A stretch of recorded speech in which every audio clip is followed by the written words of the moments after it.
How are we all? Good to hear you're all keeping well. Going to do something which I said in my last podcast that not even my last one. Jesus, I'm just churning them out. A couple of podcasts ago, I said I wouldn't do. I'm going to go around car spotting because it's a bit. I wasn't going to do it because it's a bit too 2007. I'm actually not going to go around car spotting as such here today, because as much as the sky is blue behind me and I'm actually I'm starting to sweat from the heat coming from the sun. And on my way in, I actually got attacked by hailstones. But I was wearing my bicycle helmet, so safety first. And hailstones are the worst, to be honest with you. Wind is the biggest bastard of the weathers. The screen on this camera is broken because of the wind. Fucking prick when I was up filming my Ford Focus. Anyway, what I'm going to do is I'm just trying something different. Keeping it fresh like Madonna. So I'm going to walk around, talk shite. I don't even have anything planned this time. I didn't take any notes or anything. And if I do see some stuff, I will put the actual video on YouTube. And if I do see anything interesting, I'll even timestamp the video for you, so you can just skip ahead and see what I saw. And alternatively, you can just listen to the audio. They'll both probably be terrible, but there you go. For the 4 or so people who actually listen or watch the stuff that I do, 3 of them being me, let's do it. We will plow on. I'm going to put my sunshades on, channel my inner Jethro Bovingdon. Because it is very sunny, and also I'm short-sighted. Their prescription. Fuck you. Don't be so insensitive.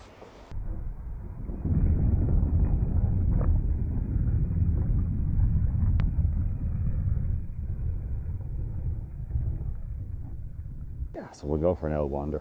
So we're in some of the, as you can see, more affluent parts of town, where we might see some interesting stuff. We're quite close to somewhere where I know we'll definitely see something interesting.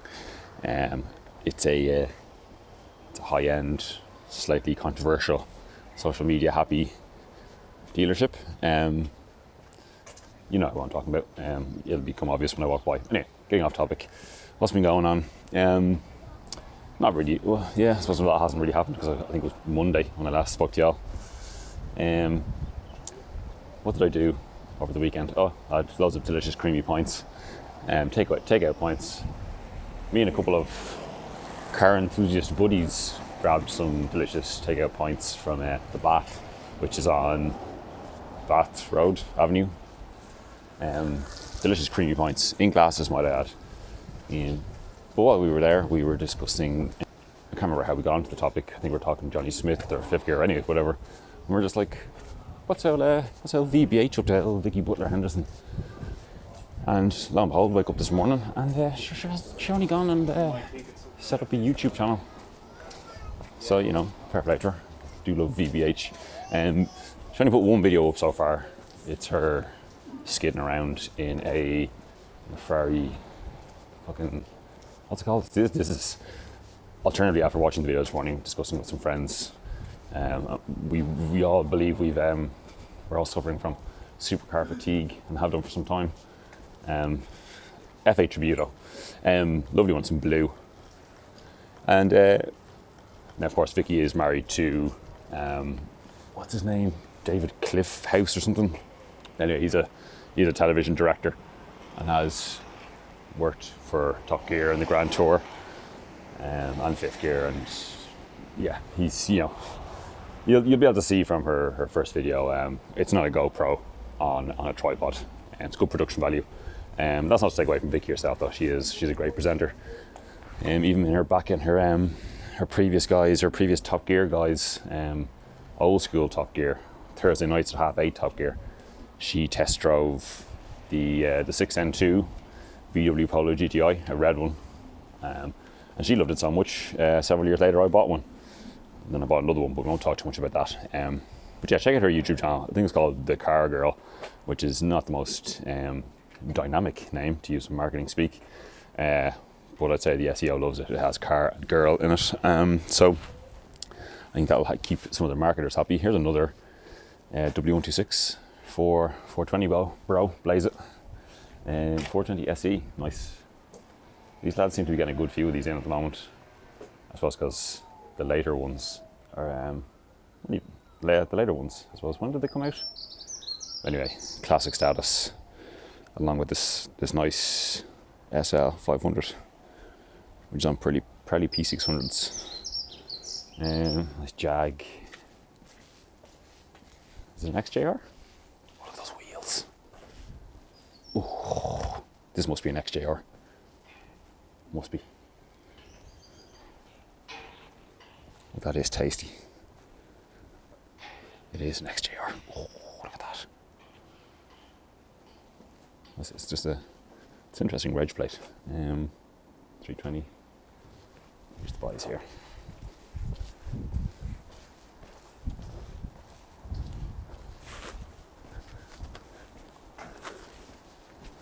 Don't know if you caught that. I was trying to be subtle. Cayman getting fettled.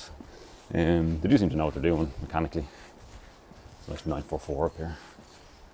And this poor thing here, I don't know what's wrong with this. It's just been left to die. There's another W126 these boys have. And a lovely green. I assume that's green. I'm colourblind. Bit of trim falling off on the inside. What is this one? Ooh, it's a 500, this one. Big boy. But yeah, so what was I talking about? Yeah, Phoebe Butler Henderson, check her channel out. She'll come back into a noisy street now. But that's why I didn't do this outdoor stuff, especially in an urban environment. It gets too noisy. I think I'm going to go up this way. There's always potential to see some nice cars up outside a certain cafe, which is also serving creamy points, I must add.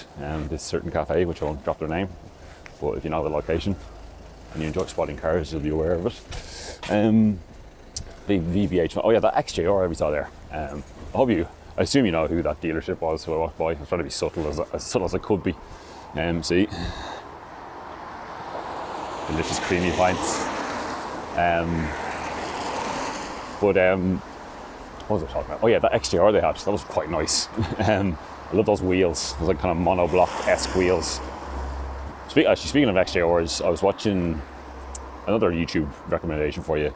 Was it the BARC YouTube channel, the British Automobile Racing Club YouTube channel? It's not the most professionally run YouTube channel, but they do put up complete reruns of classic races and stuff. So the one that I threw on, sorry, excuse me, I had to burp there, caffeine burp. Yeah, they do put up old races, and the one I threw on was, because it sounded interesting, pre-83 touring cars. For some reason there was two races going on. The first half of the field was just old Jags, mainly like early XJs, and then there was a second half of the grid which was old pre-83 touring cars, going from like Chevy Camaros, Mini Metros and stuff. But for some reason the grid was split in two, so the Jags all went off first, and then after about, I don't know, maybe 20 seconds, 30 seconds maybe, then the second half of the grid went, which is an odd way to do it. I understand kind of why they do it, to split the groups up for some reason. I don't really know why they do it. I'm sure they have their reasonings, but anyway, so one of the Jag XJs had a very slow start, some sort of mechanical problem. There's a F80, is that what they are? M3. Good to see an M3 instead of an M4. Looks like it's a competition as well. Timestamp that for you on the YouTube. What was I talking about? Yeah, so one of them had a bad start, and then they cut back to, well, like, somehow the second grid of touring cars, no one collected. Well, actually, two people did collect themselves and managed to go out of the race, but no one collected the stationary XJ, which then they cut back to a few moments later, and it was up in flames, which I suppose, you're going to race an old Jag XJ, it's probably going to blow up. It took them ages to put out the fire and recover the car. Then it took them ages to restart the race again. Yeah, so as I said, this is not the most professionally run YouTube channel. If you are going to watch that race that I clicked on, the video itself is about 50 odd minutes long, and it's a good, it's well after half an hour before anything actually, any real racing actually happens. But it's nice, it's a nice resource. There is some other videos out there. I think I might have picked the wrong one to review first. But yeah, because classic racing is just so much better than modern racing. As much as I love motorsports still, the classics, so you only have to look at Goodwood and such. When cars moved around and weren't held down by super grippy tyres and ever increasing levels of downforce, they were much more entertaining to watch and drive, I'd say.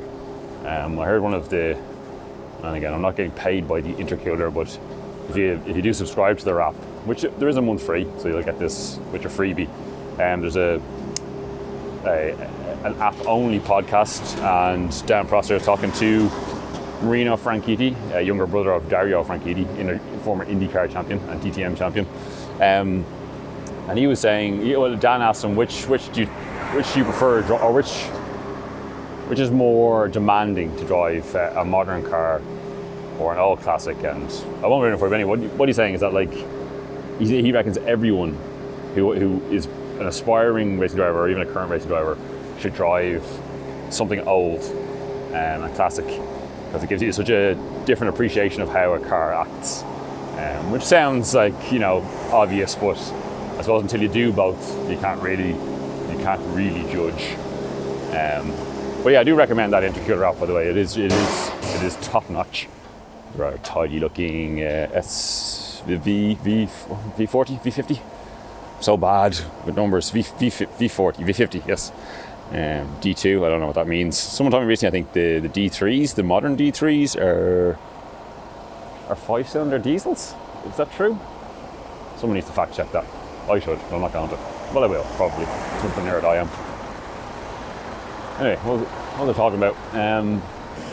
Jag XJ, classic racing. Remember me like a fish. We didn't see anything particularly interesting up that street. It's a nice. It is the F80, isn't it? F80? No, is that the older I get, the less I remember numbers and names. The one before the current one, M3. Looks like an M3 competition as well. And I'll wander down this way and cut through these streets where you see something interesting. What else have I seen recently? On the way in, I saw. Did I just already talk about the W126 that I saw on the way in? And we saw a couple of those back there. I saw a nice W126 myself on the way in, kind of a nice wine coloured one. I'll put a picture of it in now. That was nice. What else have I seen? Not on the way in. I didn't see many things on the way in. Another evening I was out having some creamy takeaway pints of Guinness. I was walking down the canal and I saw, I'm going to say an early, possibly, yeah, it must be mid to late 80s, Isuzu Trooper, long wheelbase, black, fully snorkeled up and stuff. Really good nick. I like this brown kind of, I don't know what you call it, brown dusty interior. It was lovely. But one of the funny things about it, I don't know it's funny, but it's interesting. Whatever the special edition come trim level it was the Citation. And we didn't take a picture of it because I'm a dickhead. Citation, is that a real Isuzu Trooper, sir? Well, yes, check the references. It's strange. If you've gotten to the point where you're listening to this and you've gotten to this point, I'm sure you're somewhat familiar with my weird obsession with cars. And there's some interesting cars. I know I said I had supercar fatigue and all, but obviously I do still love supercars, especially the older ones. And there is at least one F40 that lives in and around Dublin. Now, I don't expect it to be out on a day like this or anything, but in all my days and years of walking around with my radar on, I've never seen it. And I've never seen an F40 on the road. I've been to London and stuff, and even Vancouver, which is I lived in Vancouver for a while, which is a absolute car mecca if you've never been. There's a nice body shop down here. Sometimes you might see something interesting, but not today.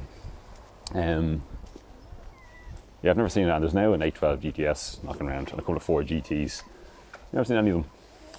As I speak, I've just got a notification about Ferrari launching, well, that car that we already know about, the special version of the 812.